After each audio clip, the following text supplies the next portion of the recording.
السلام عليكم، معاكم مهندس احمد صلاح مشاتل الخليج. انا جاي النهارده بكلمكم من وادي الملاك هنا في الاسماعيليه. بنزرع نخل برحي بنت جور زي ما هو واضح ورايا في الصف كده.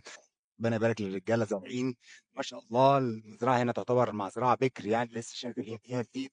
وما شاء الله الباشمهندس ربنا هنا الاستشاري عامل مسافات زراعه جميله جدا. بصراحه هو شغال على 20 متر.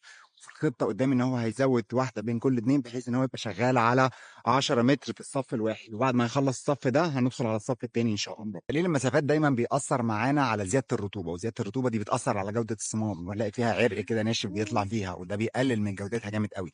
بالاضافه طبعا زياده الرطوبه دي معناها زياده الاصابات الفطريه، وبناء عليه برضو هتعمل معانا مشاكل في عمليات المكافحه بعد كده. بالاضافه برضو قله المسافات دي، طبعا النخل بيبقى فيه شوك وكده بيصعب عمليات الخدمه على العمال بعد كده وهم شغالين، فده بتلاقي فيه كروته شويه في بعض عمليات الخدمه وهم شغالين. وبرضو قله المسافات هتروح تقلل معانا الشمس، وبناء عليها هتقلل معانا في عمليه البناء الضوئي، وبناء عليها هتاثر معانا على المحصول، سواء على حجم الثمره او سواء على جودتها. كل ده طبعا بيأثر معانا في ارتفاع نسب الهدر والفقر، ده كل ده بيتحول معانا لفلوس في الاخر عند الانتاجيه.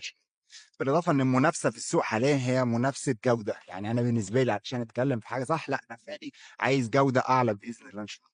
المهم انا مش عايز اطول عليكم، وربنا يبارك لاصحاب الارض يعني كده ان شاء الله ويكرمهم. اتمنى اكون افدتكم، ولو في عندكم بقى اي استفسارات كلمونا او ابعتوا لنا على الصفحه او على الواتساب، ان شاء الله نكون في خدمتكم. وتابعونا الفتره الجايه برضه هتلاقوا في فيديوهات كتيره مهمه ان شاء الله.